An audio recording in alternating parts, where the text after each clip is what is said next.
Hello every one 2025 ഒക്ടോബറിൽ സയൻസിൽ ടോപ്പറായി meet ചെയ്തൊരു കുട്ടിയോട് ആപ്റ്റിറ്റ്യൂഡ് അനാലിസിസിന് ശേഷം ഞാൻ കാഷ്വലായിട്ട് സജസ്റ്റ് ചെയ്ത ഒരു എക്സാമാണ് മദ്രാസ് സ്കൂൾ ഓഫ് എക്കണോമിക്സിന്റെ പരീക്ഷ ഒന്ന് അറ്റംപ്റ്റ് ചെയ്യൂ എന്നൊരു കാര്യം. അത് കാഷ്വലായിട്ട് അറ്റംപ്റ്റ് ചെയ്തിട്ട് റീസെന്റ് റാങ്ക് കിട്ടി. അപ്പം റേസ് ചെയ്ത ഒരു ചോദ്യമാണ്, സയൻസ് മാത്രം പഠിച്ചൊരു കുട്ടി എങ്ങനെയാണ് മദ്രാസ് സ്കൂൾ ഓഫ് എക്കണോമിക്സിന്റെ പരീക്ഷ ഒരിക്കലും എക്കണോമിക്സോ ഒന്നും പഠിക്കാതെ അതിനെപ്പറ്റി ചിന്തിക്കാതെ എങ്ങനെ അത് പാസ്സായി എന്നൊരു കാര്യം. അപ്പൊ അതിന്റെ ഒരു ആപ്റ്റിറ്റ്യൂഡിന്റെ ഒരു ബ്രീഫ് ആയിട്ടുള്ള ഒരു അനാലിസിസ് ആണ് ഈ വീഡിയോയിൽ ഉള്ളത്. ഇതിൽ നമ്മൾ ആദ്യമായിട്ട് അനലൈസ് ചെയ്യേണ്ടത് മദ്രാസ് സ്കൂൾ ഓഫ് എക്കണോമിക്സിന്റെ എൻട്രൻസിന്റെ പാറ്റേൺ ആണ്. നിങ്ങൾക്ക് കാണാം ഇവിടെ പാർട്ട് എ ഉണ്ട്, പാർട്ട് ബി ഉണ്ട്. അതായത് രണ്ട് സെക്ഷൻ ആയിട്ടാണ് പരീക്ഷ നടക്കുന്നത്. പാർട്ട് എ എല്ലാവർക്കും മാൻഡേറ്ററി ആണ്. പാർട്ട് ബിയിൽ ഈ കുട്ടികൾക്ക് രണ്ട് ഓപ്ഷൻ എടുക്കാം, ഒന്നെങ്കിൽ മാത്തും സ്റ്റാറ്റി എടുക്കാം, അല്ലെങ്കിൽ ഇക്കണോമിക്സ് സ്ട്രീം എടുക്കാം. അപ്പം ഈ പാർട്ട് എയിൽ എന്താണ് ബേസിക്കലി ടെസ്റ്റ് ചെയ്യുന്നത് വെച്ച് കഴിഞ്ഞാൽ ബേസിക് മാത്തമാറ്റിക്സും സ്റ്റാറ്റിസ്റ്റിക്സും ആണ്. ആപ്റ്റിറ്റ്യൂഡിനെ നമ്മൾ കമ്പയർ ചെയ്യുമ്പം ഇവിടെ എന്താ സംഭവിക്കുന്നതെന്ന് വെച്ച് കഴിഞ്ഞാൽ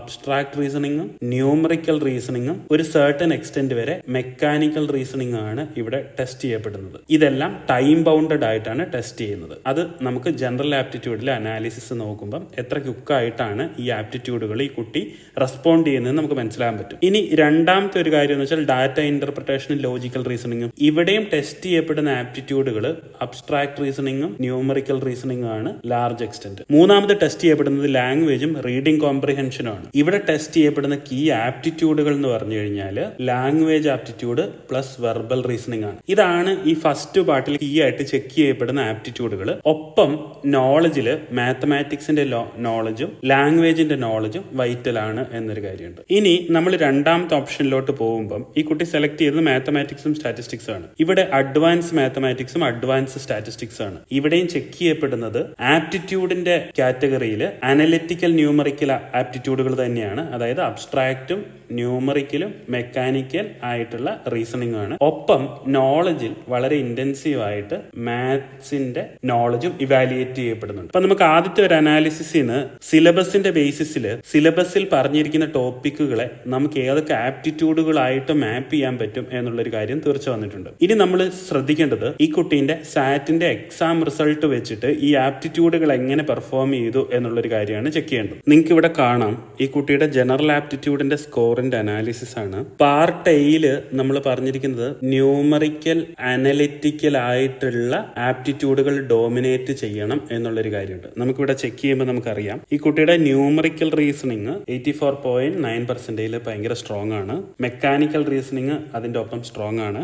അബ്സ്ട്രാക്ട് റീസണിങ്ങും സ്ട്രോങ് ആണ്. അതായത് എല്ലാം ഒരു 75% മണ്ടയിൽ സ്ട്രോങ്ങും ഡോമിനേറ്റഡും ആയിട്ടുണ്ട്. ടൈം വേരിയബിളിൽ ഇത്രയും നന്നായിട്ട് പെർഫോം ചെയ്തിട്ടുണ്ട്. ഇനി അതിന്റെ ഒപ്പം പാർട്ട് എയിലെ അടുത്ത സെക്ഷനിൽ നമുക്ക് നോക്കേണ്ടത് ലാംഗ്വേജ് എക്സ്പ്രഷൻ ക്ലസ്റ്റർ ആണ്. കാരണം അവിടെ കോംപ്രിഹെൻഷന്റെ ഒക്കെ ചോദ്യങ്ങൾ വരുന്നുണ്ട്. അവിടെ നമുക്ക് കാണാം ഈ കുട്ടിയുടെ ലാംഗ്വേജ് ആപ്റ്റിറ്റ്യൂഡ് സ്ട്രോങ് ആണ്. ഒപ്പം വെർബൽ റീസണിംഗ് കറസ്പോണ്ടിങ് ആയിട്ട് സ്ട്രോങ് ആണ്. അപ്പൊ നമുക്ക് മനസ്സിലാക്കാൻ പറ്റുന്ന ഒരു കാര്യം, എന്താണോ ടെസ്റ്റ് ചെയ്യപ്പെടുന്നത് ആ ആപ്റ്റിറ്റ്യൂഡുകൾ ഫണ്ടമെന്റലി സ്ട്രോങ് ആണ് in A time constrain situation. ഇതിന്റെ ഒപ്പം നമ്മൾ ചെക്ക് ചെയ്യേണ്ട ഒരു കാര്യം എന്ന് വെച്ച് കഴിഞ്ഞാൽ ആപ്റ്റിറ്റ്യൂഡ് ഈസ് ഫൈൻ, അതിന്റെ ഒപ്പം നമ്മൾ നോളജും എങ്ങനെയാണ് എന്നുള്ളൊരു കാര്യം മെഷർ ചെയ്യണം. മാത്തിലെ പെർഫോമൻസ് ആണ്, കാരണം വളരെ ഹൈ ആയിട്ടൊരു വെയിറ്റേജ് മാത്തിൽ അവിടെ വരുന്നുണ്ട്. അതിന്റെ ഒപ്പം ബാക്കിയുള്ള ഒരു സബ്ജക്റ്റുകളുടെ ഒരു ഇന്റർസെക്ഷനും അവിടെ വരണം. ഈ കുട്ടീന്റെ നോളജ് ടെസ്റ്റ് എക്സെപ്ഷണലി ഗുഡ് ആണ്. ഇതിൽ മാത്ത് ആണ് ഏറ്റവും ബെറ്റർ ആയിട്ട് പെർഫോം ചെയ്തിരിക്കുന്നത്. അതിനുശേഷം സയൻസ് വരുന്നുണ്ട്. ഹിസ്റ്ററി സ്ട്രോങ് ആണ്. അതായത് സയൻസിന്റെ ഒപ്പം സോഷ്യൽ സയൻസും അത്യാവശ്യം നന്നായിട്ട് വരുന്നുണ്ട്. അപ്പൊ ഈ കുട്ടീനെ നമ്മൾ മാപ്പ് ചെയ്യുകയാണെങ്കിൽ ബേസിക്കലി ഒരു എൻട്രൻസ് എക്സാമിന് വേണ്ട,